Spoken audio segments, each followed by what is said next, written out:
Hello and welcome to another episode of the On Deck Circle, presented to you by FantasyOnDeck.com, where we do the research. I'm Frank Stanfield. I'm Michael Florio. And we're almost a month into the fantasy baseball season already, and by this point you probably know what your team needs are, and this week we'll be talking about some buy low and sell high candidates in the trade market. Welcome to our buy low segment. Buy low, buy low, buy low, buy low. But seriously, there is a slew of starting pitchers that are starting the year pretty awful, and one of them is David Price. I know you own David Price in one of your leagues, Mike. What's going on with David Price? Command issues. He said he has to make a couple of adjustments. The Rays are 0-4 in every game he's pitched this year. He only has one loss in the year, but his ERA is a gross 6.26. Right now, if you're trying to buy him, the price is right, because he's not going to do this all year. He's going to pick it up, and if you get him for cheap, you'll be very happy. Another guy struggling is Matt Cain, and I know you own him, so what are your thoughts? I do own Matt Cain, and to this point, I am kind of worried because there are names such as Juan Nicasio and Paul Clemens, not Roger Clemens, that have more fantasy points than him. To this point, he is 0-2 with a 7.15 ERA and a 1.32 WHIP. I know usually his home and road splits are pretty bad. 3 of his starts on the season have been on the road, but the one that he really got shelled was against the St. Louis Cardinals, and that was at home. So to this point, I'm a little worried, but you know, last year he was a Cy Young candidate, and he has to turn it around. He's Matt Cain, so I would say these two guys are like 2 of the top buy low options for starting pitchers right now. But another guy is Gio Gonzalez for the Nationals. He hasn't been himself to this point in the season. What do you think about Gio? Another guy, command has always been an issue for him. He really turned it around last year. He got his walks under control. I think he'll go back to form. He's not doing as bad as the other guys, and he's in the National League, so things should be a little easier for him. I think he'll turn it around, but right now is a good time to go out and buy him. A guy who's picking it up a bit is Cole Hamels. What are your thoughts on him? Yeah, Cole Hamels, his first couple of starts were really rough, but he has 2 quality starts in a row now. If you can try to talk to a Cole Hamels owner about looking at his accumulative stats on the year to this point, you might be able to buy low just based on that, because his overall numbers look pretty bad, but his past 2 starts have been pretty good. So I'd say Cole Hamels is another very good buy low candidate at this point. If I had to rank them in order, I would say David Price, Cole Hamels, Matt Cain, and then Gio Gonzalez in that order. I agree. But there's also some hitters that are really struggling to this point. All outfielders that you might be able to buy low on if you find an owner that's willing to deal with them. B.J. Upton and Jason Hayward. Look, you need to take a page out of Justin Upton's book, because this is just not what was expected of them. What do you think about Upton and Hayward, Mike? I think getting McCann and Freeman back is going to help them a lot. It's going to give them even more protection in that stacked lineup. BJ is a guy, he's not going to give you average. He's going to strike out a lot, but he can give you 20, even 25 to 30 home runs and that many stolen bases as well. He just needs to get on base a little bit more.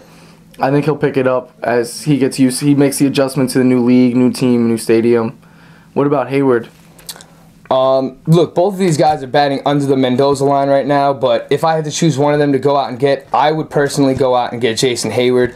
The talent is there. You've seen what he can do last year. With all the guys coming back, that Atlanta Braves lineup looks like a force to be reckoned with. He's not going to bat 120 on the season. He's going to turn it around. If I had to choose one of them two, I would rather go for Jason Hayward right now.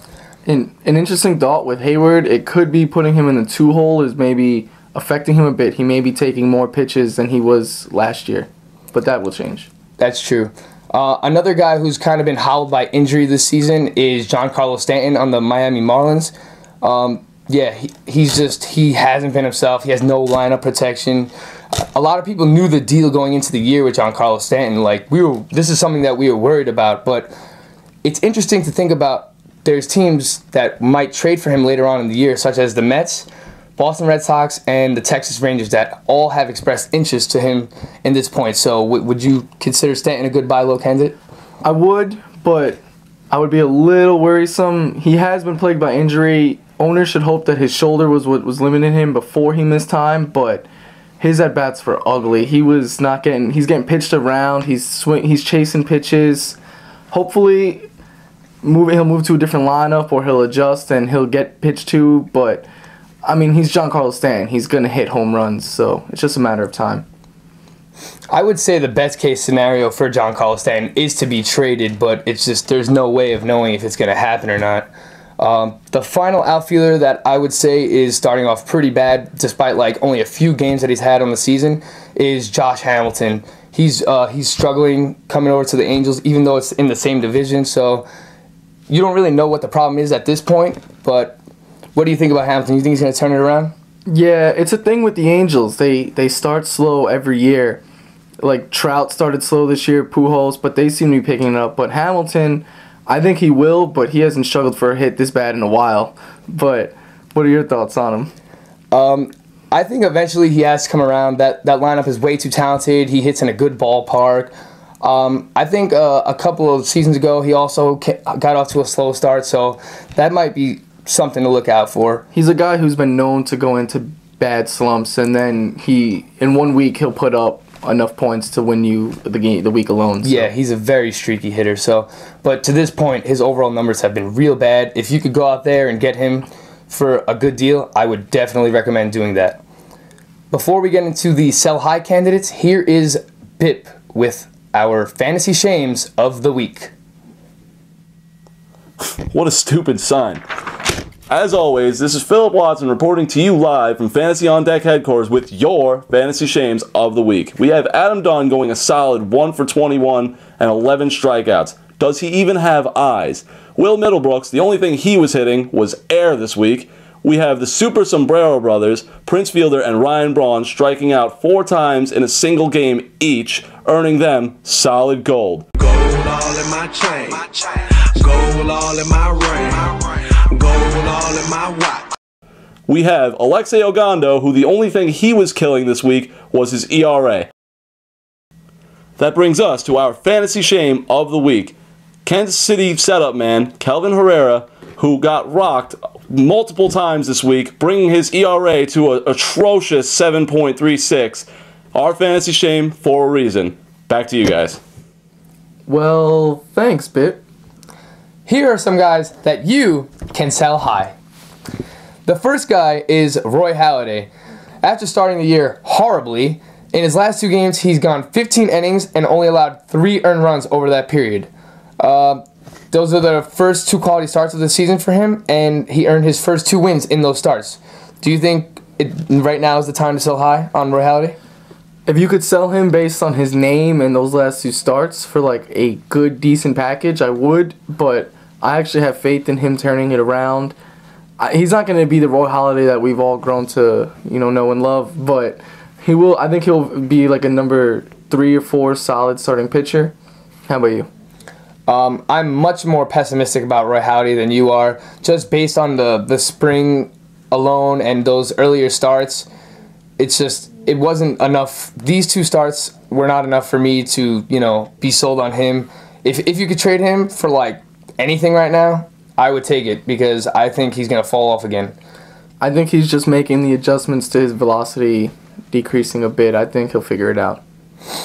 Another guy is Tim Lincecum, who's probably coming off one of his best starts since last season, where he went 6.2 innings, allowed only 4 hits and 2 walks, 0 earned runs, and he had 8 strikeouts, but it was against the San Diego Padres, and as we know, they're barely even an offensive team, so would you sell high on Tim Lincecum right now?